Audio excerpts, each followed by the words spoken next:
I'm really excited about today's book, Mike. Yeah? Yes. Having gone through Man's Search for Meaning and how much that has impacted pretty much every discussion we've talked since then, I feel like today's book could be a really good one to get into. So can we skip through follow-up really quick? Because Sure. I'm really super antsy today. I have no idea how this is going to go, but we'll go because this is not set up like a normal book for us. So we'll get there. That said, for follow up, we have 5 items here. 2 of them are yours, 3 of them are mine. Do you want to go first? Do you want me to? Go ahead. Okay. So the first one on my list is automate small things. And I started doing this, Mike. And although I'm really good at this sort of thing, I realized that I need to set a timer whenever I start doing these things. Because if Joe doesn't set a timer when he starts down the path of automating small things, do you know what happens? Joe spends lots of time automating. I spend like 4 days automating small things. And the next thing I know, I'm automating things that I've never actually tried to do. And that is not helpful. I was working through like automating some of my methods of posting like tweets and stuff because I have a process where I can post something to my website and then it tweets it for me, sends it to micro.blog and Mastodon and stuff. So it sends it to these different places automatically. And I was like going through a process of trying to automate the collection of photographs and compressing those and realized when I was about halfway through it that I've never actually tried to do that process at all. So why would I automate it? It happens. So all that to say, like that particular action item, I did a lot of and need to stop at this point because it's not helpful. Well, it is Automation April, so. I heard that. Yes. Super excited about that. So yes, I've been automating small things. That's one. Number 2 is establishing a true creative routine. This is something that I've done some writing. We do our podcast. I do a number of things, the video work I did recently. And those are things that for me have always just been kind of haphazard. And I've been working through the process of what does like a daily process look like for that? Like what is my ritual? What is my jumping off point whenever I get to work to start that sort of thing? So I'm getting there. I feel like it's taking some work to try to build that because my work schedule is so unreliable, I guess, is the way to put it, given IT support. So there's that. So yes, I'm working on that one. It's getting there though. And then the last one here is I wanted to do some work on my personal brand online. And I have been like working my way down towards this. And I think at one point I told you I wanted to talk through this with you. And I think I finally have something to like potentially send to you and talk through this with you at some point. So I don't know when that'll happen, but I think I want to work through that with you at some point because I realize that I'm like cutting and cutting and cutting and cutting. Bookworm's not going anywhere. Just need to point that out. But there's a lot of things that I think I need to narrow down. And I have lots of thoughts that I feel like I need somebody that's been around it as much or more than I have to temper it maybe a little bit before I'm going too crazy here. So yes, lots and lots of thoughts, but I'm excited about it. It should be good. Awesome. All right, that's me, Mike. What you got? So I had one kind of similar to your establishing a creative routine. Identify when I am going to create. I have identified this time, and it has not happened yet. Nice work. This has been a week, and there have been lots of unexpected things that have happened for me personally. So I still feel this plan is solid. I just have not been able to execute on it yet. I'm taking that as a caution, potential red flag. But and so I might have to find a different time here. But like I said, I think that this was just an outlier. But if it becomes a pattern, then we'll go back to the drawing board. But the basic idea is that I want to spend the early hours of my day writing specifically. Writing is at the core of everything that I'm going to be doing. And I mentioned the part-time YouTuber Academy that I'm in right now. I also heard as part of that about this framework for idea generation, which was from somebody named Dickie Bush. And I started doing a search for who that is. And they're basically a digital writer who leads another digital course, cohort-based course called Ship 30 for 30. Are you familiar with this one? Yeah, I've heard of this one. Yeah.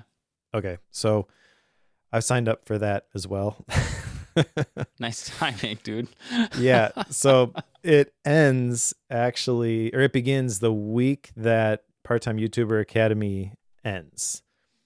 So I have mentioned this in the newsletter, but I am going to go straight into that because I looked into it and watched a replay video of a webinar they did with Matt Ragland, and these guys just seem really sharp. Everything I've heard about this course is that it's really, really great. And this is the key, right? Is that I need to show up and write every day. Well, that's the whole purpose of this course, is that you publish something every day for 30 days.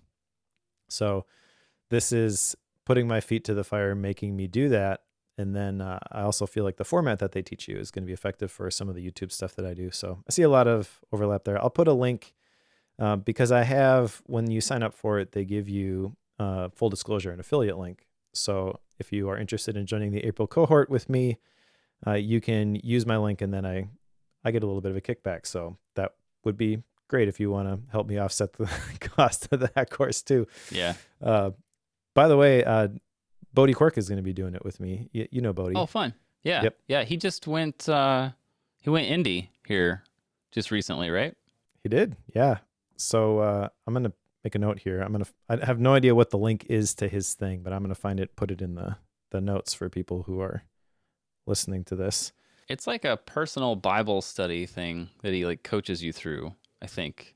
Yep. If my memory is working correctly. I know his vision for it. He wants to have like 100 different courses as part of it, but I don't know what the URL is off the top of my head. Right. So I'll have to look either. that up. But yeah, I talked to him the other day, and he kind of stumbled on the Ship 30 for 30 same time I did. And so when I shared that I was going through it, he's like, dude, I'm in that too. So that'll be fun. If you want to join me and Bodie, we'd love to have you. Sure. I feel like time on my side is not in favor of that. Yeah, well, the Part-Time YouTuber Academy has been significantly more work than I thought it was going to be. They estimate you need 10 hours a week to go through this stuff and then also publish your one video a week. And I put in like 10 hours a week just watching and taking notes on the sessions that they have.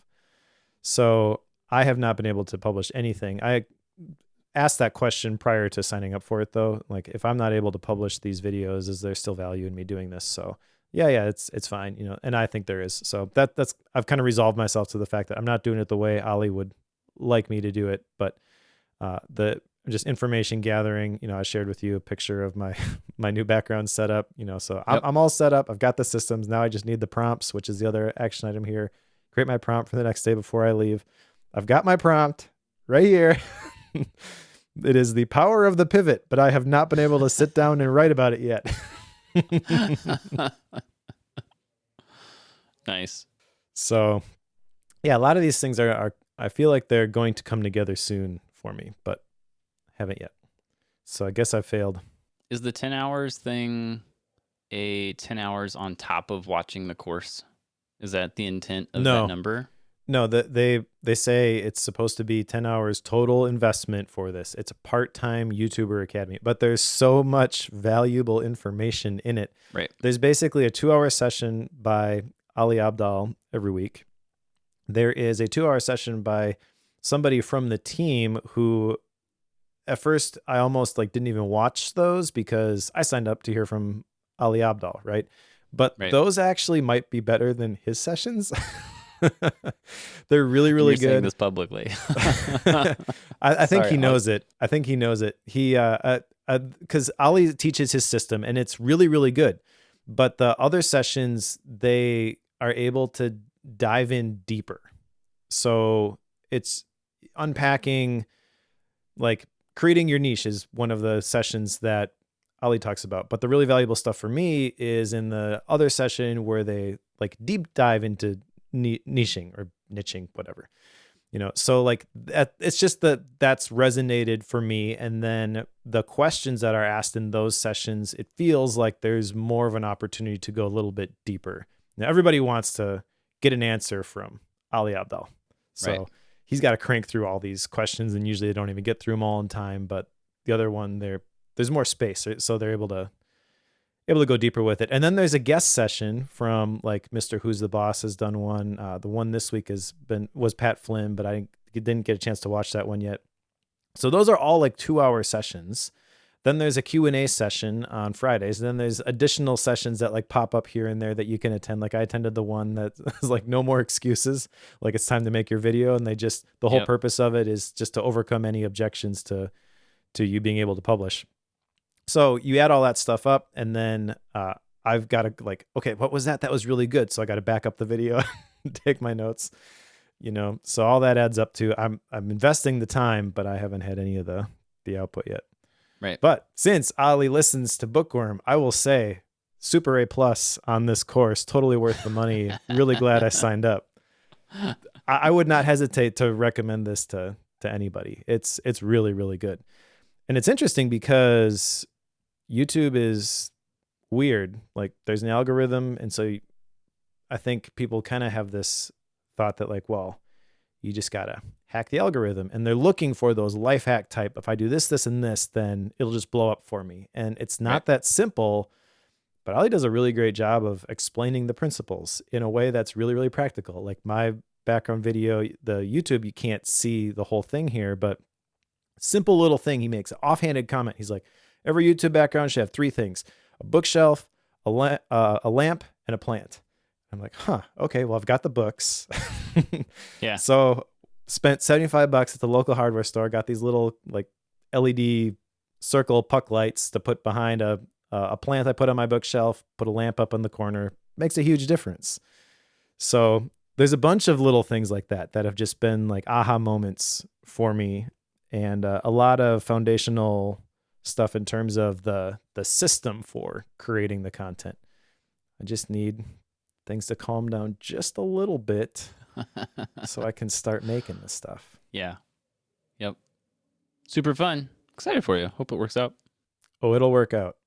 I'm committing right here before the next episode releases. So as we're recording this in 3 weeks, I will have published at least one YouTube video that is not a sermon sketch note video. Okay. Good luck. I want to see it. All right. It's out there. Public accountability. All right. Let's jump into today's book which is Yes to Life by Victor Frankl. This is not I'm going to sit down and write a book. This is a series it's a 3-part series of lectures that Frankl gave, and I'm drawing a blank on where he gave these. Do you know?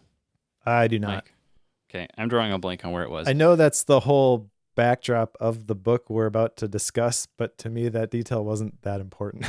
It's really not, and I only bring it up because that is the starting point of this particular book, and like that's what starts the whole introduction. Like this started off as lectures, and I think that it's inconsequential that that's what it is because of the way that it's presented.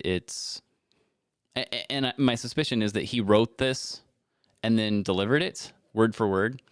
Our head pastor does that. He writes his sermons verbatim, and then he doesn't read them. He's done it that way for so long that it's hard. Like people, whenever I tell people that he writes them verbatim, they're like shocked.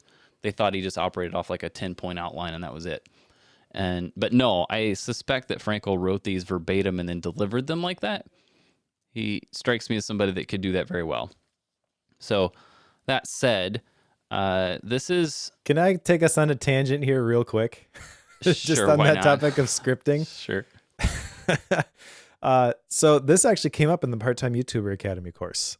Okay. And I have a better understanding of what you are saying now, because in that guest session by Mr. Who's the Boss, he talks about how he scripts all of his videos. And that seems kind of extreme at first. But I actually have scripted stuff for quite a while too.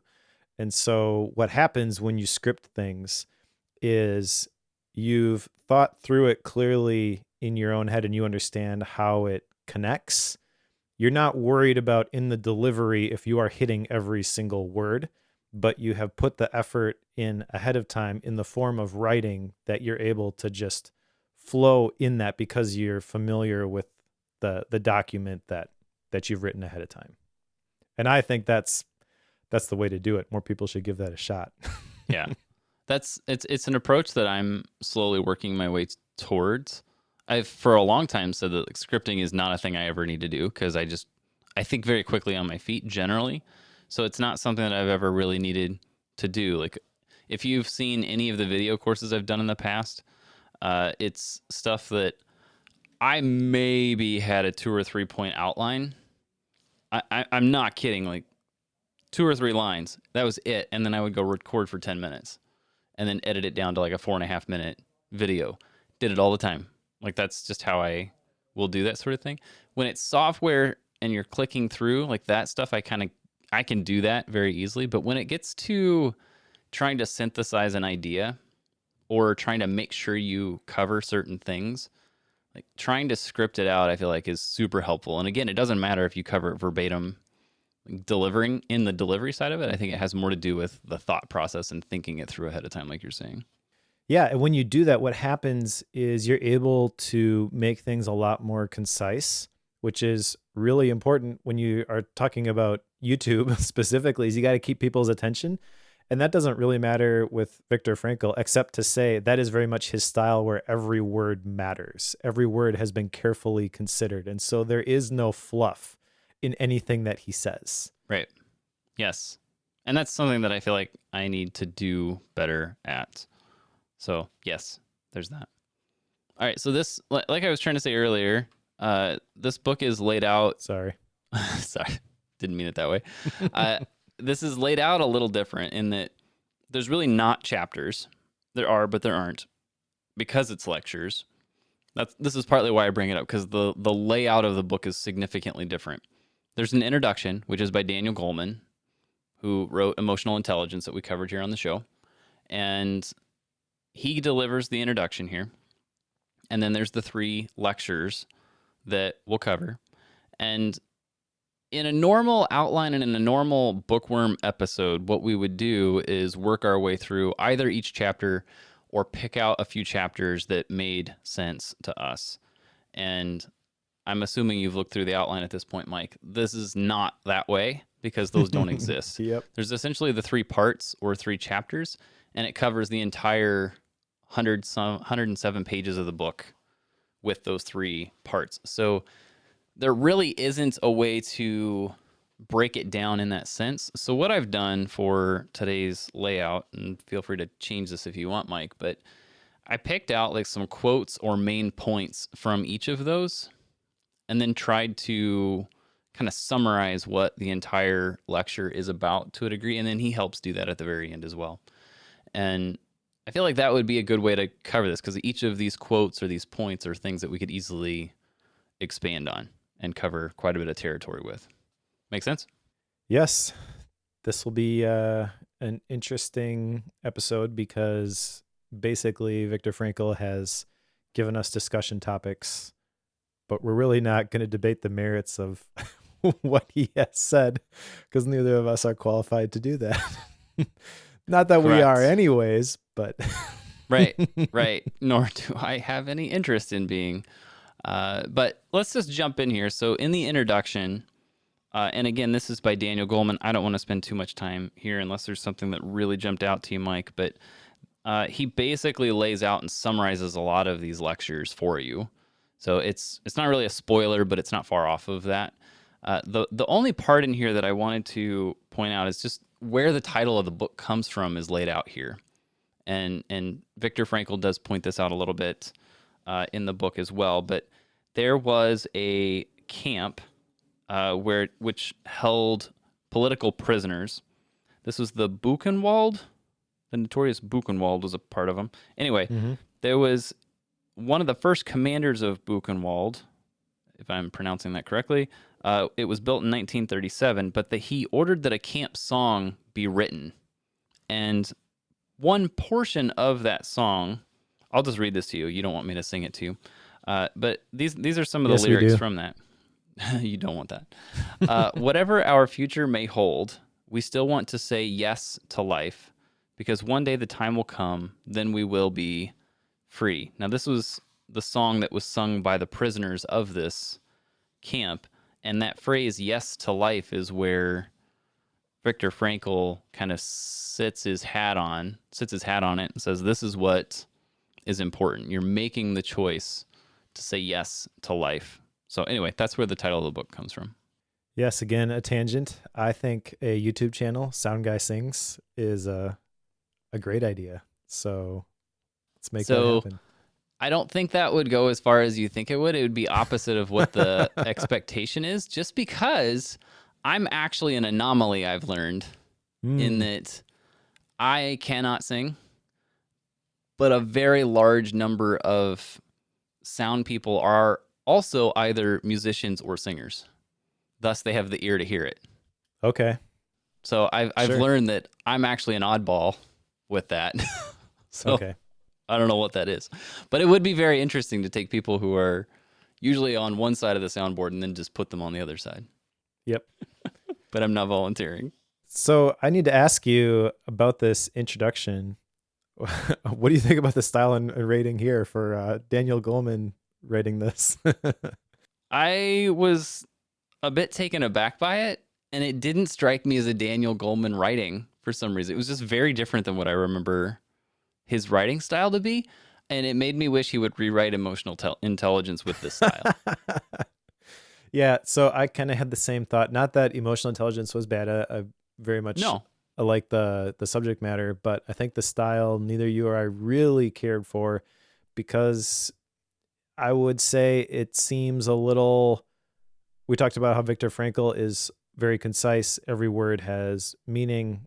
Daniel Goleman's felt not like he was rambling, but there was a lot of extra words, like maybe like the kind of thing, I'm not trying to project this on Daniel Goleman specifically, but people who have a certain title or whatever, they like to hear themselves talk. That's kind of the impression you get if you don't have any sort of context and you pick up Emotional Intelligence.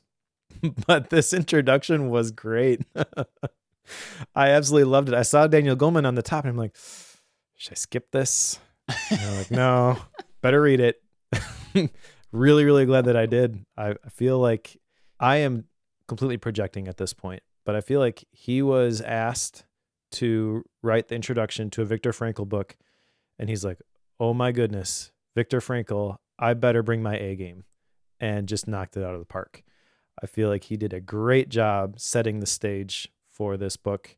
You mentioned the Yes to Life Origins, which is a really cool story, but I also like the stuff he talks about in here about Hitler's strategy, how people will believe anything if it's repeated often enough, and if disconfirming information is routinely denied, silenced, or disputed with more lies. I mean, I see that as the playbook for a lot of political junk that's happening right now. Correct. And he talks about the importance of learning to recognize the big lie. You have to be able to understand the truth to defeat the propaganda. I mean, there's so many lessons from the time that Viktor Frankl's talking about, which is not the subject of what he's going to write about in this book, that Daniel Goleman does a great job very succinctly highlighting, shining context on this. It's almost like this is the key stuff you need to understand from Man's Search for Meaning if you haven't read that book. But also it's not just a restating of that, it's additional details. It feels like new information, complementary information. It's the best introduction to a book I have ever read. Yeah, I would echo that, just because he, again, I don't want to say he's spoiling the rest of the book, but he's definitely summarizing where Frankl comes from and his past when it comes to these lectures. So he's just kind of helping you set the stage. And because he does that, whenever you jump into the actual content of these lectures in this book, it has you in a spot where you understand where we're coming from, and then you can understand where Frankl's going to take you from that point, which is the exact purpose of the introduction of a book. So let's make sure that everybody who writes an introduction, if you're listening to this and you're going to write the introduction to a book, go read this one, and then you'll understand how to do it. There you go. Please do that. So if we jump into the meat of this book, there's the 3 lectures, right? And the first 2 he's titled On the Meaning and Value of Life 1 and 2. Those are the first 2. The last one is Experimentum Crucis, I think is the way to pronounce that. And we'll get there. But this first one, it kind of revolves around hardship and death. There's quite a bit of conversation around suicide as well. So like that's all in there. And the question then becomes, well, obviously, what is the meaning of life? And he's laying out what the background of his time in concentration camp was. And he makes this point. He has this phrase in here towards the beginning of this first lecture where he says, a human being should never be a means to an end. And I read that, underlined it, marked it up in the back of the book, and kind of have processed that one quite a bit. And it's interesting how if you start to evaluate that phrase a little bit more and start to expand on what it could mean to use another human being for an end and start evaluating how that could be played out, even in many, many small ways, that happens a lot. Like people do this a lot, even today. And that's a bit alarming, to be honest with you. It's like that's not something that I want to say that I've ever done, is use some other human being as a means to an end. And yet I'm fairly certain I've done that many times, unwantingly. Yeah, agreed. One of the phrases I jotted down was that most working people have been degraded to be mere tools for economic life, which is the point that you're making. But the slightly different takeaway from me and my brain as I read this was that you are more than what you do. You're more than what you produce. Because I think that is one of the challenges with reading this book. Remember, he's speaking to a lot of people who have lived through the same thing that he's lived through. And we are disconnected from that. And that's challenging from a bookworm perspective, because it's the big question is like, how does this pertain to my life? What are the lessons that we can take away from this? And I think the practical one right at the beginning here for everybody is disconnect your value or your identity, your personhood from what you do, whether that's at work or at home, recognizing that you have intrinsic value just because you are a person. And I guess for me personally, I tend to judge myself most harshly with this. If I don't have a great day, if I don't ship a thing, I tend to think like, well, what did I actually do? What value did I actually bring to the world? And there's probably a lot of creative people who feel that way. And I'm, again, me sitting here in my office struggling with perfectionism in terms of shipping stuff is totally different than him fighting for survival in a concentration camp. But that's how I connected those dots. Yeah, there's a lot of conversation around like the purpose of life here. Obviously, that's something we talked about a lot whenever we read Man's Search for Meaning. Purpose, meaning, mission, drive, calling, whatever you want to term this as. There's something we generally want to know why. behind our existence in some form. And again, you can goals, whatever you want to call it. Why am I here and why am I living on this earth? Like that is a big question. And I think we'll get to whether or not we should be asking that question here shortly. But this is something that comes up for just about everybody, I think, at some point in life. And Yep. when you think about the existence of living in a concentration camp and the horrific things that these people saw every day and had to experience, like it's hard to fathom the concept of finding true purpose in life in that scenario, right? Yeah. We have such easy lives in comparison that whenever we're struggling with, why am I even here? Why do I even try? Like these things, people say this stuff flippantly sometimes. And I can't say that it's ever really struck me as you're not thinking about it right or your mind is in the wrong place, but that's definitely what's going on. And it's not a simple thing to overcome, and yet it is. So all that to say, like, I think there's just a lot of misunderstanding when it comes to asking this why behind why we're living. And some people misinterpret it and want to end their life. That's why he has this conversation of suicide and why do we even try to exist? Why not just end it? But then he goes through this whole process of explaining how that's pointless in itself because you don't know when your circumstances are going to change. You don't know when something is going to be asked of you that then would give you that purpose and drive. So you don't know the answers to that. And if you think you know all the answers and that there's just absolutely no reason you could ever be useful to someone else or be able to help someone else, ending your life is absolutely the wrong answer because you never know when that's going to come up. Yeah, that's kind of getting into the next section. Let me back up just It a is. little bit here on just finding your own meaning, because that is something that he says in this first section, is that each person is responsible for the creation of meaning in their own life. And I think you and I would both agree with that.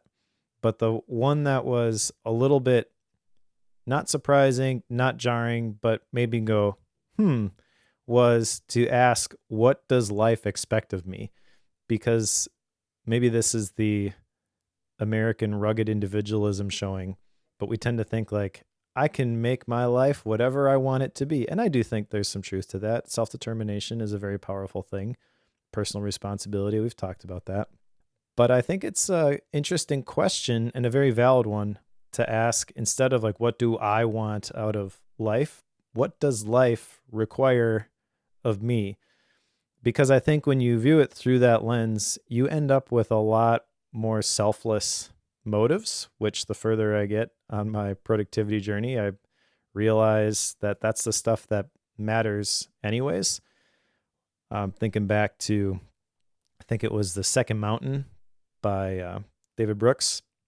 Climb that first mountain, you think, this is what my life's going to be about. I'm going to achieve this stuff, do these things. It's going to be great. You get to the top of the mountain, and then you're like, is that it? And then you see, oh, actually that mountain over there, the second mountain, that's the one I should have been climbing the whole time. Right. I feel like asking this question moves you closer to that second mountain. Yeah, this is like the last point I had put in here, and I want to go back to the second one here because I kind of skipped it. But we don't need to ask, what is the meaning of life? Life asks us, is the way that he puts that.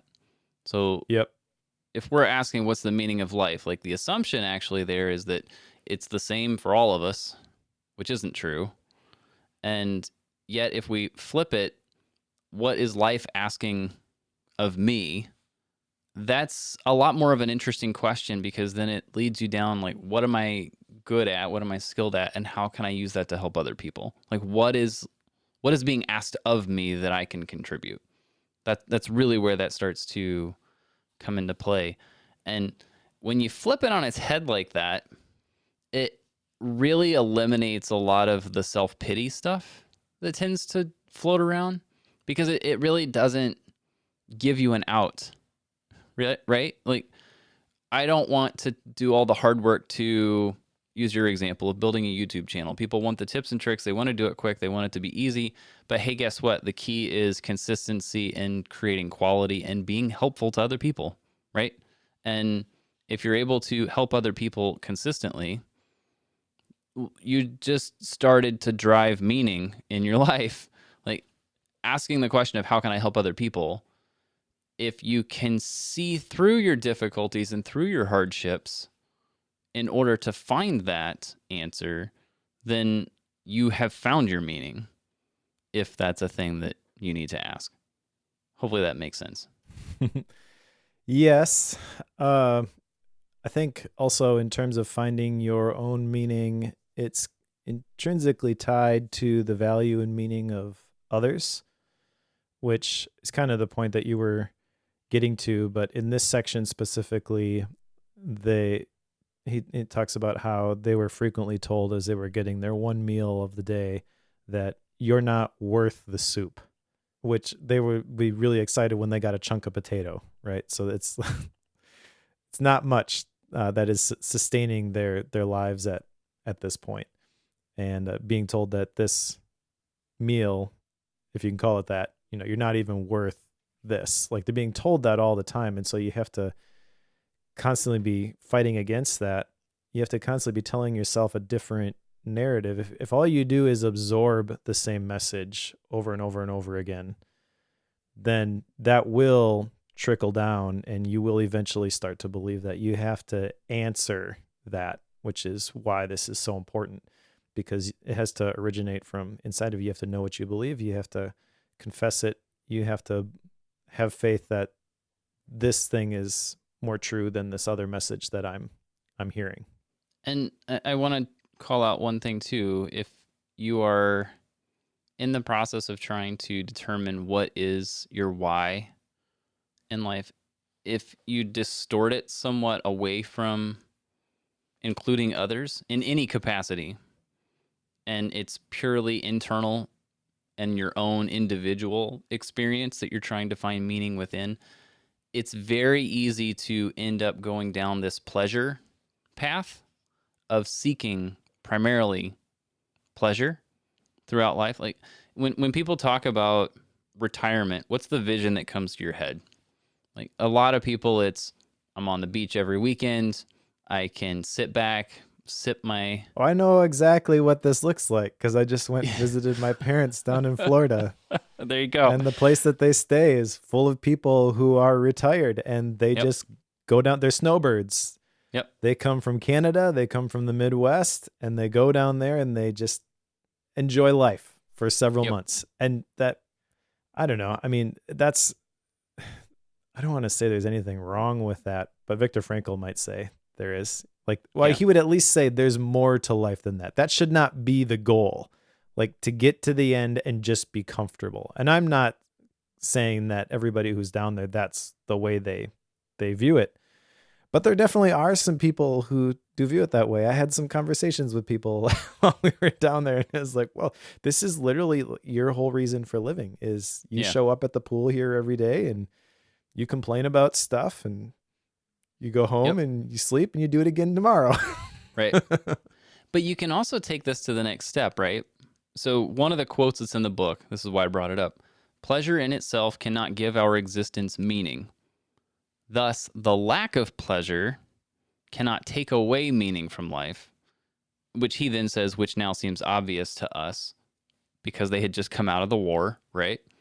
And when you start to extrapolate that to some of the ideals that we shoot for, if I'm not finding pleasure in what I'm doing right now, the assumption is that I no longer have the right purpose and the right drive, the right meaning in my own life. That is the assumption, right? So if I'm not finding joy in my work, to use those terms, then I'm obviously in the wrong work. That's the assumption. And I think Victor Frankl would say that's not true. It's more about how you approach it, and that pleasure itself is not the purpose that you should be hunting for. You can always change your mindset. I couldn't help but think like there's this underarching tone of growth mindset in this book I don't know if you noticed Yeah. that or not, but it's like this undertone. He never brings it up because obviously that wasn't a thing when this lecture was given or written. But that whole mindset piece is in here, and trying to change your mindset based on where you are despite pleasure or hardship in your current situation. That's the bigger goal here.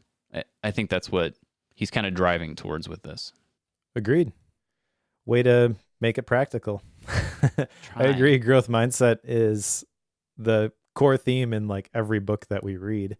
I don't know if that's just because we tend to select books based on our preferences and biases, and I refuse to read like the Mark Manson ones, but I don't pick those because I think you would nix them just purely based on the title. I would. I have not vetoed anything. I've read The Art of Asking. I've read Zen and the Art of Motorcycle Maintenance. I might draw the line there at Mark Manson, though. But I haven't pushed you that far yet either. So yes, that I think kind of brings us to the end of the first lecture, okay, on the meaning and value of life, which kind of revolves around hardship and death. The second lecture, also called On the Meaning in Life, Part 2, revolves around physical and mental illness. And Blake thinks we should cover Sapiens. And so around physical and mental illness, this is really interesting because he explains how there is this mindset that if a person has no value to society or has no means of being cured from their mental or physical illness, that allowing suicide or euthanasia, killing them, is okay. And he has a very strong guttural, I would say, reaction to this in that he says, no, absolutely not. There is always meaning, and saying that someone can never have purpose in life is absolutely false because your perspective can change. And that's all it takes to change whether or not there is meaning for that person. And as an explanation for this, like as a way to kind of help you understand this, there's a very simple question to ask yourself. Do you really want to erase your sad experiences from the past? So think about that. If you've had a difficult, tragic, quote unquote, bad emotional experience, and I say quote unquote because it has to do with perception of the experience. If you've had that, would you actually want to erase it from your history? If you could. And if you were to evaluate that, honestly and truthfully, my guess is your answer is probably no, because the growth that you received from that far outweighs the difficulty that you experienced. Now, that probably might be a stretch to say every scenario, because I know there are definitely very difficult situations that you absolutely want to remove, especially if it's very raw and recent. But if it's far removed and you're willing to see the growth from that, that's where the growth from that bad experience can come from. Sure. The fascinating part to me about this was not the suicide angle, which is how he starts it, is not throwing away your existence because you don't value it, but the section on making those choices about other people. And he kind of talks about, he didn't use this term, but essentially like people in a coma, people who would be described as vegetables, maybe, that they don't seem to be in their right mind. They don't seem to have their faculties. I was struck by the story that he told of somebody who was suffering from a disease and then after several years, all of a sudden just came out of it and left the hospital. And he told that, do you remember what story that I'm talking about? Vaguely, yeah. He told so many of them that sometimes there are. And I don't think the specifics really matter, but basically he made it sound like all the doctors had essentially given up on this guy. And he remembered some of the things that they would be saying when he was in the room after the fact. And they were kind of ashamed of that, you know. And he told a couple stories like that where situation looked impossible and the person came out of it. And it struck me that anytime you would make a decision about life or death for somebody, you are assuming that you have all of the information. You have all the knowledge about what the possible outcomes are. And I feel like with his stories, if you believe them at all, you walk away thinking, there is no way that I will never know all of the information and I will never be qualified to make that type of decision. And I maybe it's because we've read stuff like liminal thinking, where I now understand how much I don't know, but I kind of have trouble wrapping my head around how at this point people can achieve that level of certainty. And I'm sure I did the same thing when I was younger, more naive. It's hard for me to look back and see things through that lens again. Now, I want to empathize with people and try to understand where they're coming from. And you just don't realize yet how much there is to know. And you've got this one small sliver of it. But I will say, like, that approach, that mindset has been probably one of the most valuable things that I've embraced in my entire life. I think it's a very key piece to being a lifelong learner, because you can't effectively learn until you admit that you don't know it. And I'm kind of ashamed, I guess, when I look back at how much certainty I had when I held certain opinions or viewpoints, and don't want to do that again. Yeah, it's tough when you feel like you know everything about a certain topic. Like, I know a lot about, AV equipment and technical, like how to send video signals from one place to another. But the more I get into it, the more I realize I don't know, even though, like, I'm aware that I can do this better than the majority, but it's not something that I feel competent in its entirety by any means. And that's just one very small, quite inconsequential thing. If you take that and extrapolate it out into, like, managing relationships and managing your relationship with yourself and how you feel about your own self-esteem, I have lots of ideas and have lots of opinions about how that all works, but I am far from somebody who could give you sound advice on that, I feel like. And it's primarily because the more I learn about it, the more I realize I don't know about it. That's the way this stuff works, right? So I think that so much of our human experience is reliant on, like, some of our bad experiences. Like, those definitely have a bigger impact than our positives, I feel. And he does call that out. Like, there's a quote here about illness. He says, "So illness does not have to lead to a loss of meaning, but more than that, sometimes it can even lead to a benefit." And this is very common. Like, whenever people have an experience with cancer, or they've lost a limb, they've lost a leg, or, all of these seemingly traumatic health situations, they seem to have, like, people, a lot of times you hear the stories of people coming out of that and their purpose and drive in life is crystal clear now. Like, they have a strong drive to help other people in many, many, many ways. And that's hard to get your head around. It's like, you just went through this terrible experience and now you are better at helping others than I am. And I've not had to go through that. Like, that doesn't make sense. The logic just isn't there. And yet it's true. But what do you do about that? Like, if you haven't had that experience, like, you can still learn from what other people have gone through, and you can still choose, as Victor Frankl says, to say yes to life and choose to help others, and have that meaning in life. Yes. A couple other things from this chapter, section, essay, whatever. Yeah. Lecture. I like the phrase that you cannot earn love. I feel like that's a pretty basic human need, Not sure where it fits on like Maslow's hierarchy or anything like that, but I feel like that's something everybody wants, and understanding that there's nothing you can do in order to, I should be careful I say this.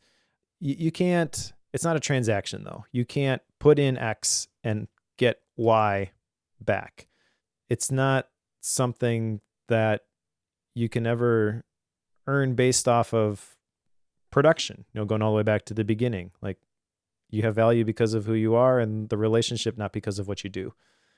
So that's something I need to ponder a little bit more. I feel like there's a pretty deep insight to be mined there. It's a good reminder at the very least that, like, the relationships that I have in my life, I am a steward of my wife's love, of the love of my children. They don't owe that to me just because I'm a husband, father, whatever. So don't take that for granted, basically, is the takeaway Right. for me. And then the other thing is that belief brings into being that which is believed. I like that phrase a lot. I think there's a lot to unpack there. I'm reminded of a book I read a long time ago by, I think it's James Allen, As a Man Thinketh, which is based actually off of a Bible verse. As a man thinketh, so is he.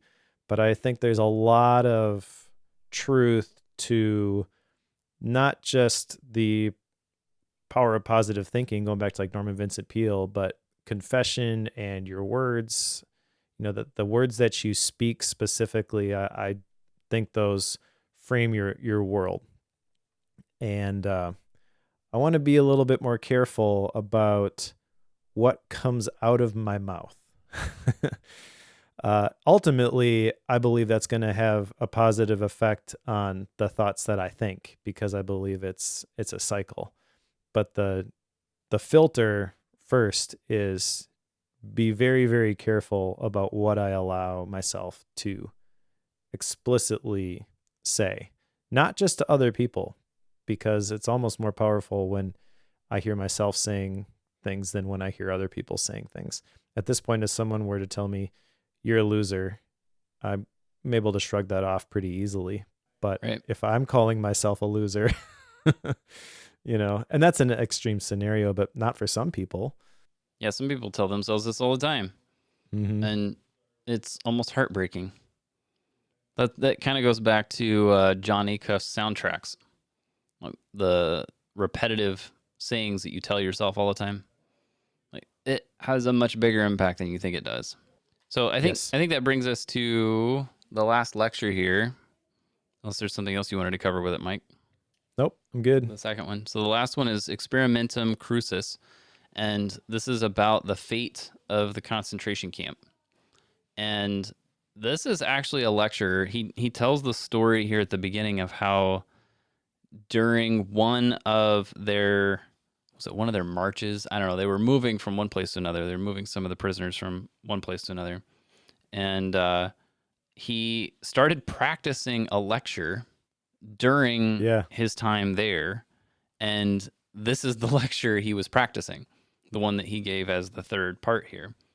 And the whole thing was kind of odd to me that, like, it's so meta when you start to break down what he's talking about, because he's giving a lecture, and in that lecture, he's explaining how he practiced this lecture at the concentration camp, which happens to be part of his process of giving himself meaning for his own life in the concentration camp.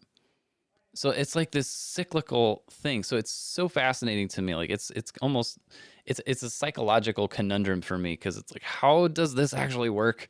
Like, you're totally messing with my head now.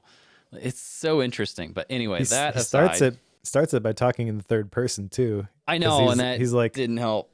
He's like, there once was, this situation, and there was this one prisoner, and on the inside of the prisoner's coat was stitched this number, and that number referenced a man named Victor Frankl, basically. Yeah. He's talking about himself in the third person. And then he kind Yeah. of switches, which normally I'd be like, that's really weird. but the way that he did it was very, very effective, I thought. It was, and it was so effective. I was like, wait, did somebody else start writing this? Like, did he have somebody else do like the intro for this? But no, he was doing it for himself. It's like, that Is Daniel Goleman makes back? sense. Right. It's like, what just happened? But it works really, really well. So good job, Victor. And, as he's giving that introduction, what he's explaining is what this lecture is that he was practicing in the camp was about the 4 psychological phases of prisoners whenever they came to the camp, which revolves from complete shock that they're even there to how do I die as fast as I possibly can, to now that I'm in civilian life, dealing with the guilt of surviving and such. So it's this whole spectrum of really complicated emotions and feelings. And I'm not really sure what to do with all of that, Mike, because it was just a lot of, I don't want to say it was a lot of shock to me. It was just I don't think I could have crystallized and thought through the things he's thinking through while he's in the camp. Mm-hmm. And the horrific things, of course, that he's witnessing and trying to help other people through. And yet he's, as a psychologist, processing how people are processing this experience, even after he is able to go home, and what that experience is like, even to the point of people comparing whose experience was worse, which is just weird, right? Yeah. Like, wow, here we are. But Yeah. I'm not real sure what to do with this other than just, wow, there's a lot to process here. Well, I will share that in Man's Search for Meaning, the majority of the book is just the experiences that he went through, and the emotion that you're left with as he's telling all those stories is just shock and horror. Right. And then the end of that book, he kind of talks about the psychology of returning to normal life. But this is interesting because he's basically summarizing everything that happened and laying out the psychological journey in a very short period of time of what actually happened to those prisoners at the beginning of this section. And I want to just walk through this real quickly because he says there's phases of psychological reaction in the concentration camp prisoners. And this is kind of the framework for the speech that prisoner number whatever is giving. Right. Number 1, you have the time of the prisoner's admission, and at that point there's this admission shock. Everything's taken from you, and he says that everyone in this stage contemplates suicide, at least briefly. Within a few days, you become emotionally numbed. The goal becomes self-preservation by disappearing into the mass, and after a while, you start to act like an animal. You have schizophrenia. Your highs are really high. Your lows are really low. Simple little things cause euphoria, and so you kind of lose all sense of balance. And then going on from that, he kind of makes a couple other points, which I think this is really where the conversation happens, maybe, is he mentions hope deferred makes the heart sick. So this is kind of him zooming out and talking about the experience as a whole. And I don't think you need to be a prisoner in a concentration camp for that to happen to you. I almost feel bad like comparing any situation to his, because they're not the same thing at all. That being said, I feel like there are a lot of dreams that people give up on because they become conditioned to this is the way life is. Maybe this comes back to how you define meaning, but I feel like that's a vacuum until you do define your own meaning and what is the purpose of your life. If you never actually articulate that, then you just kind of are at the whims of what happens to you. And anytime you live life from the outside in, to speak for myself, my natural tendency is to focus on all of the negative stuff, all of the things that aren't going the way I want them to. And they're stupid little things sometimes, but they feel like a really big deal. And I feel like as soon as you have that why to live, which he references that a bunch of times, he mentions it in this section that the people who had a why to live were the ones who survived. Way back in the introduction, Daniel Goleman quotes Friedrich Nietzsche, who says, whoever has a why to live can bear almost any how. So I think the takeaway from all of this is find your why. Don't write it in stone. It can be changed. It can be modified. It can evolve. It can grow over time. But just having that meaning, having that purpose completely changes everything. I feel like this is a very slippery slope for every single person who hasn't figured that out for themselves yet. You may think that everything's going well, but at some point you're going to encounter a crisis, and it's not going to be as extreme as Victor Frankl's crisis. And that's kind of the whole point, going back to the introduction again, is like, if they could say yes to life in these situations, we really have no business saying anything except yes to life because we've got it a whole lot better. But the patterns can still be the same. Maybe they're not as extreme, but I feel like it's really valuable to recognize how the human psyche can get you into a bad place if you're not paying attention to it.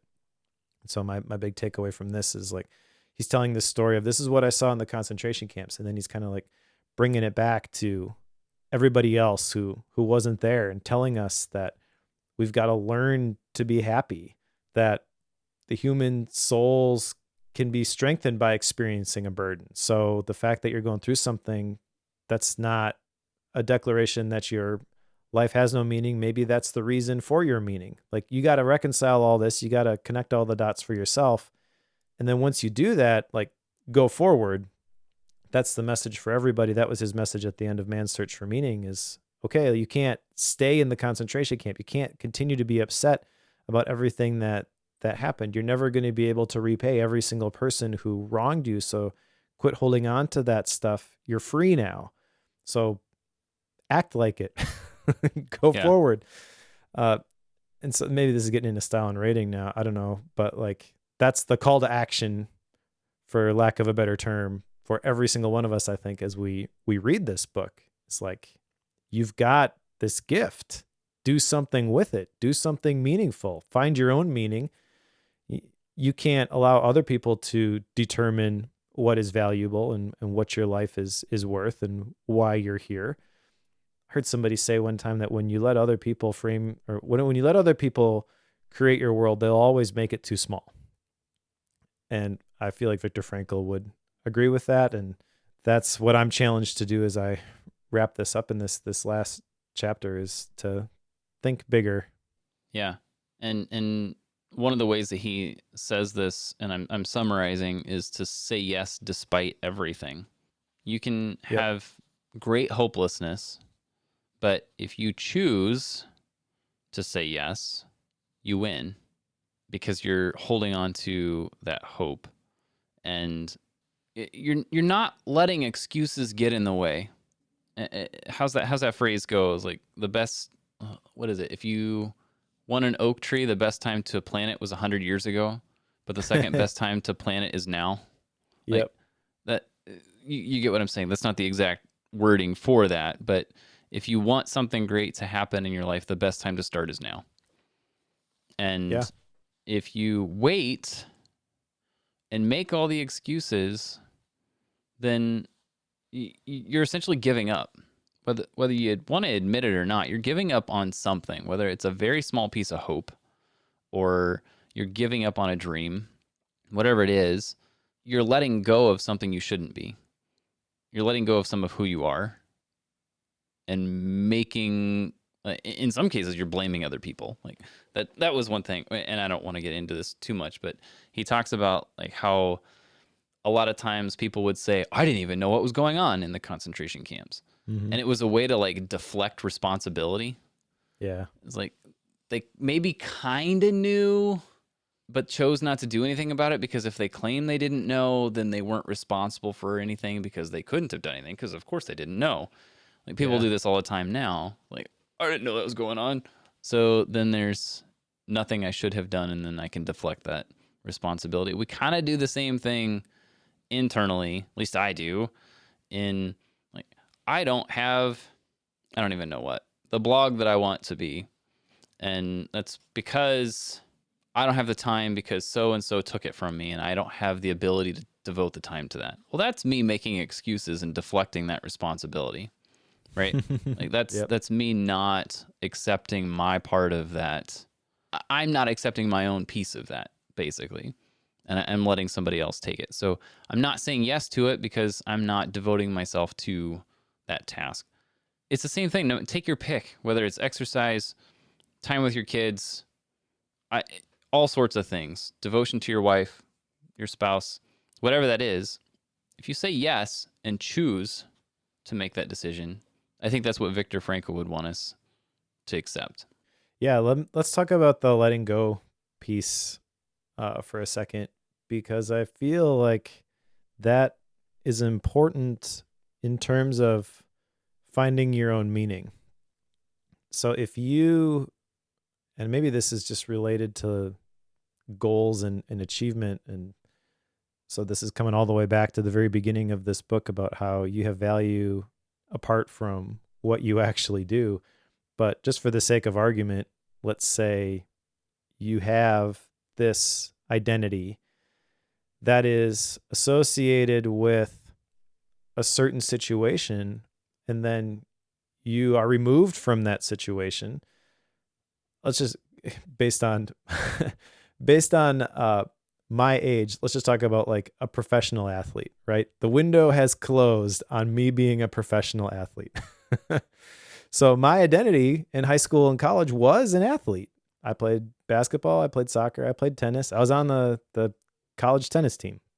But at some point I had to come to the realization that that was not going to be the thing for me moving forward.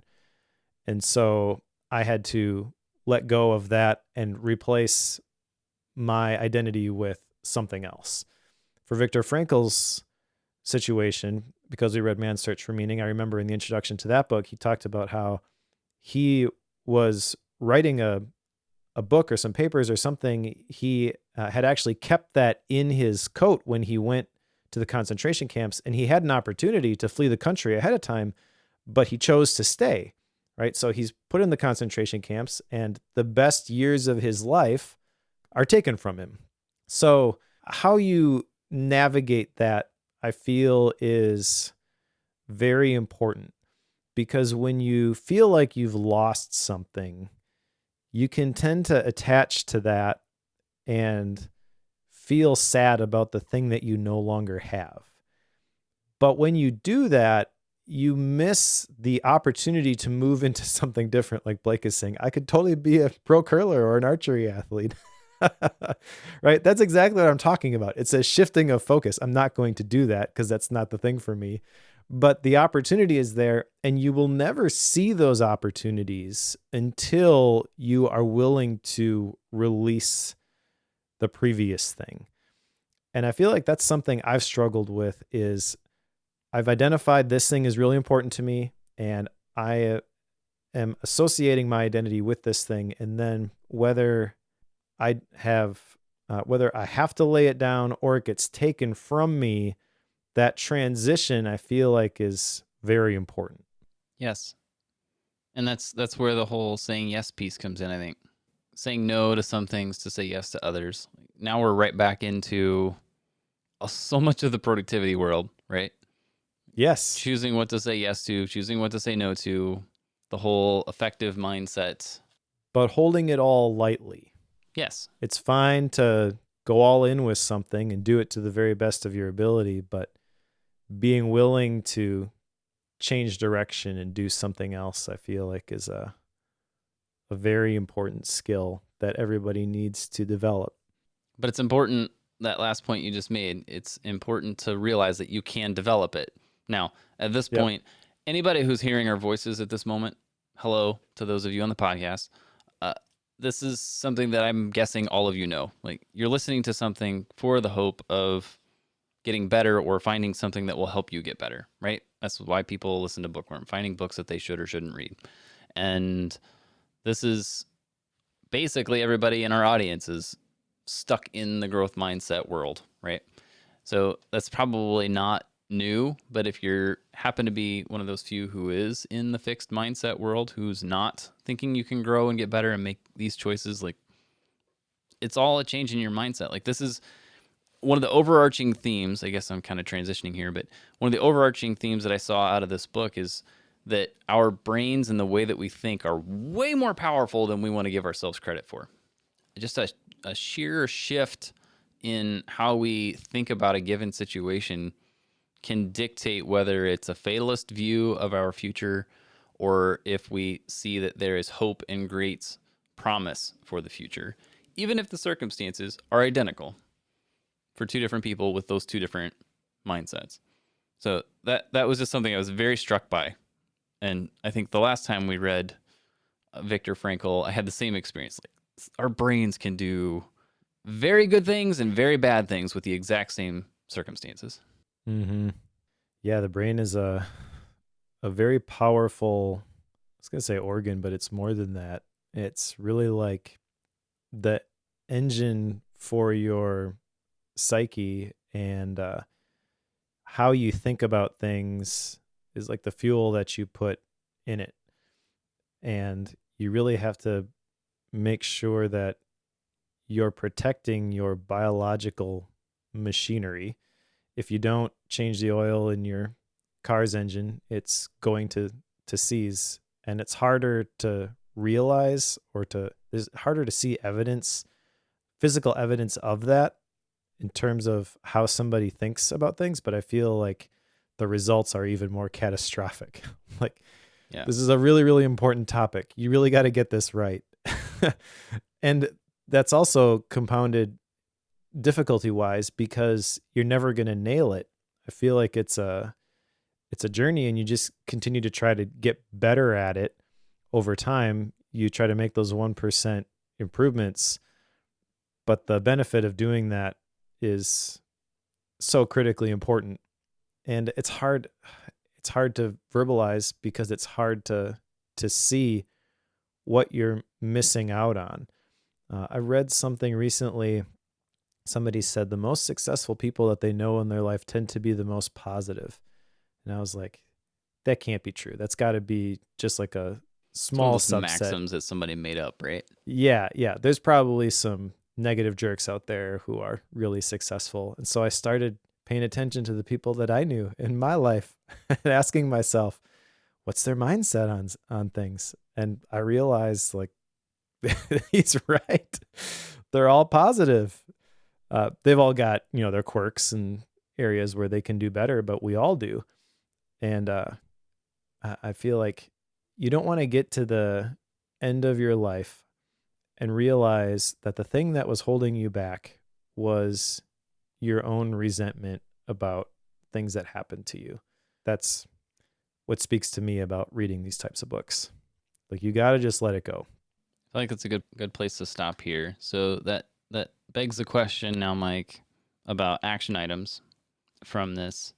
And as much time as I've spent like processing what to do with this information, it's really hard for me to nail down what an action item would be with a mindset for this one.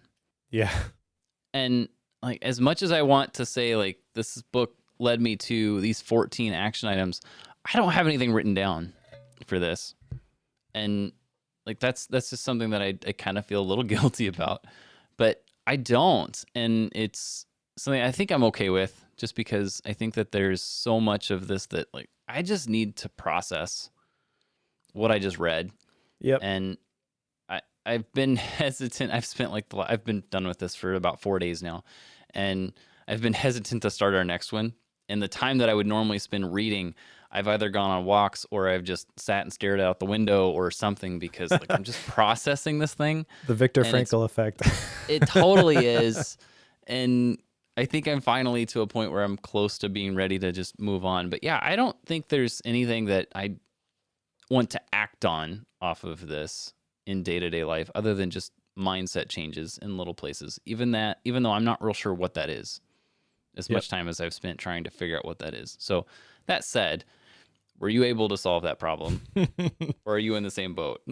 No, there are no action items for this. I don't think. If I were to summarize an action item, it would be something that a former Marine Corps instructor told me one time: "Suck it up, Buttercup," because you can think about how bad you've got it. You really don't. And like I said at some point in this episode, you have no right to say no when people who have had it way worse than you were able to say yes.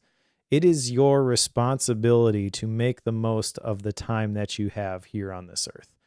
And I feel like I'm putting words in Victor Frankl's mouth right now, but I feel like that is accurate. That is what he would tell us. He would say it nicer. He would say it more articulate. But that's the challenge as you walk away from this is, I got to do better. Yeah. I got to do better. Yep.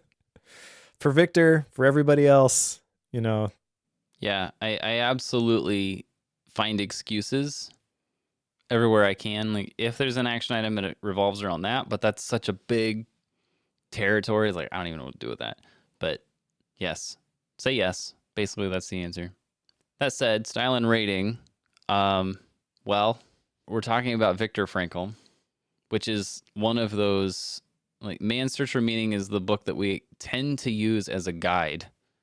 If you've listened to Bookworm for more than 2 episodes, you know that Man's Search for Meaning comes up regularly as a, does this book fit that territory? Like, is it in that realm? Because that was like a 5 point, that was probably a 6.0. Like, if we went above 5, that's probably where it would land. So we use that as a gauge as to whether or not this book that we're currently in the middle of fits that territory. And Victor Frankl's style is one that's very engaging. This is a short book. It's about 107 pages, I believe, but that includes the introduction, which is, I think, 18 or so. And it's as deep as it is, it's easy to read. And he tells tons of stories that are terrifying, and yet you can't put it down. And then he's also referring to his mental health practice as well, where he's telling stories of his patients there. And that's a whole side of Victor Frankl that I've just not been aware of, really, because we hear about his time in the concentration camps, but you don't really hear about the stories of him as a doctor treating mental illness patients. So he does enlighten you on some of that through this. And all of that led me to, like, this dude, absolutely love reading him and want to read everything he's ever written or produced. And that said, like, because his book Man's Search for Meaning has put such that high bar, like, obviously something like this is going to hit that bar. He absolutely nails this topic. I think, as Stephen has pointed out in the chat, if you've listened to us on Bookworm for any length of time, you know that we tend to criticize at least something in a book like that. We usually find something that we don't care for, or a topic, or a point, or a delivery method of some kind. There's usually something we point out that this is a really bad way of doing that. They really shouldn't have done. They should have structured this. Like, there's always something, right?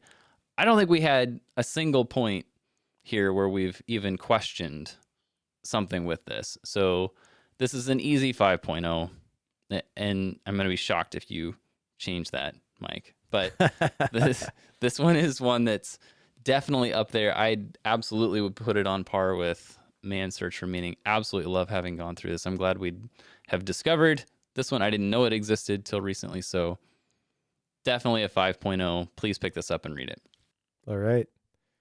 When it comes to rating this book, my initial approach was a lot like those 3 different options that you see on a lot of websites in terms of pricing options. They will anchor you by saying this is the low option and this is the high option, so that people land in the middle. And I found myself defaulting to that behavior with this because I don't feel this is on the same level as Man's Search for Meaning. So I'm like, well, that's a 5.0, so it's got to be less than that. And then I'm like, no, it's 5.0. It's a really, really great book. It is very different. than Man's Search for Meaning. Very different tone, very different style. Still great message, though. And I feel like Man's Search for Meaning, that's one of those ones that every person on the planet needs to read at some point in their life. I wouldn't say this book falls into that category. I would say this is a must read for just about everybody in the bookworm audience, but recognize that you bookworms are weird nerds like us and not the average person. And we love you. So that's a good thing. I do really like this style. I agree with all the points that you shared about the stories from his patients. I love the introduction by Daniel Goleman. I love how he ends this, and it's much more approachable. It's a much easier read than Man's Search for Meaning. That one is a struggle just because of the horrific content that's in there. It's a struggle to get through. So this book did not have the same emotional impact. It did not wreck me the way that Man's Search for Meaning did. Yeah. But that's not a bad thing necessarily. So I agree. It's a 5.0. It's a great book, and it's unfair to compare it to Man's Search for Meaning. All right. All right. Well, let's put it on the shelf as much as I don't want to. And your pick is up next, Mike. And what are we doing? We are doing The Messy Middle by Scott Belsky. This is a very long book. It's going to take a while to get through. Do you know who Scott Belsky is? I know the name, and I feel like I should know who this is, but I can't place it. Who is he? He is probably has done a bunch of different things, but the thing that he was probably most well known for was the Behance network. Oh, right. It was a creative... It's with Adobe now. Yeah, it was a creative network that Adobe acquired when they were putting together their Creative Cloud stuff.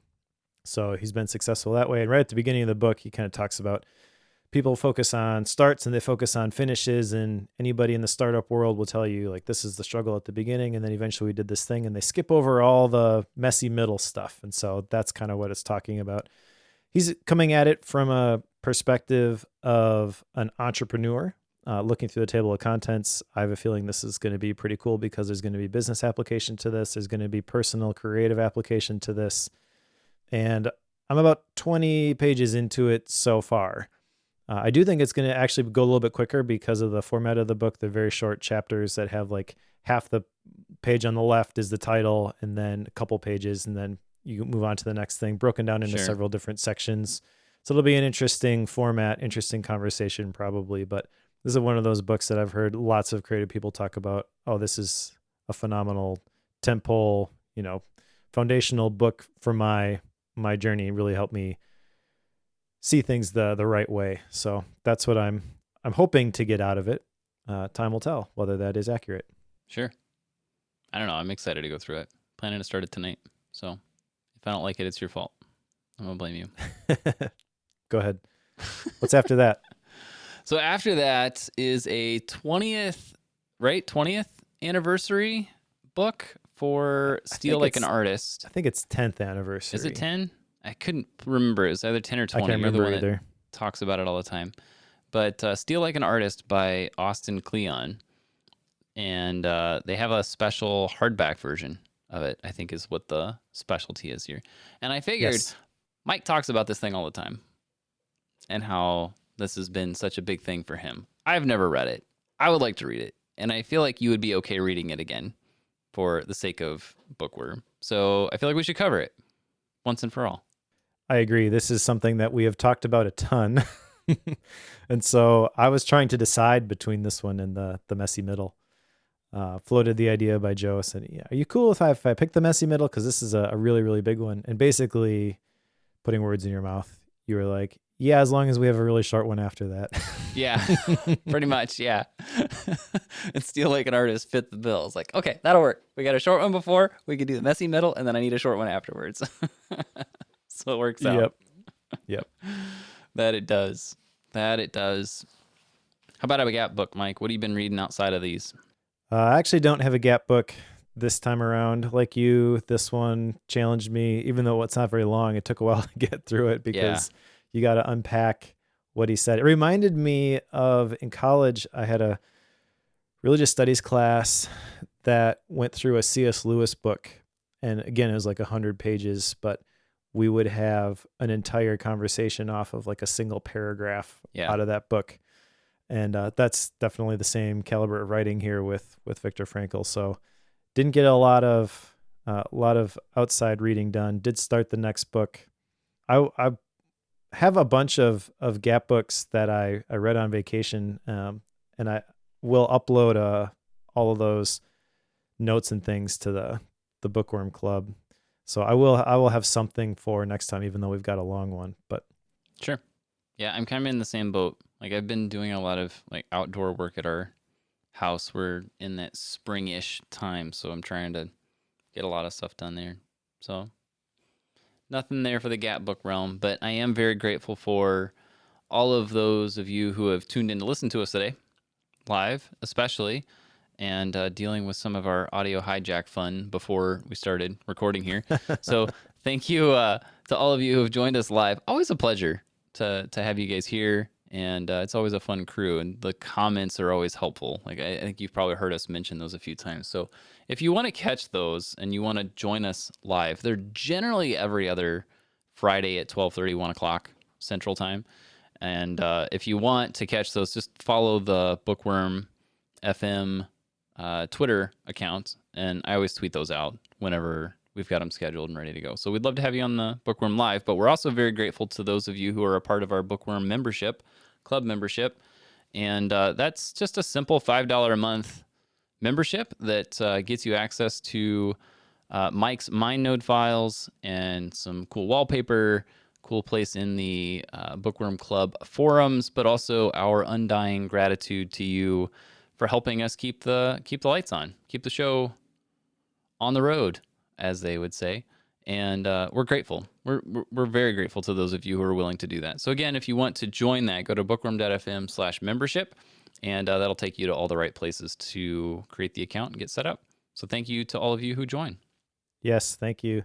And I will plug the YouTube channel and the live recordings. You mentioned the audio hijack stuff. If you want to see me get flustered, go check out the video for this episode.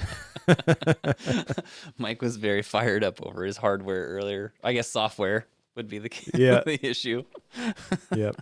If you are reading along with us, pick up The Messy Middle by Scott Belsky, and we will talk to you in a couple of weeks.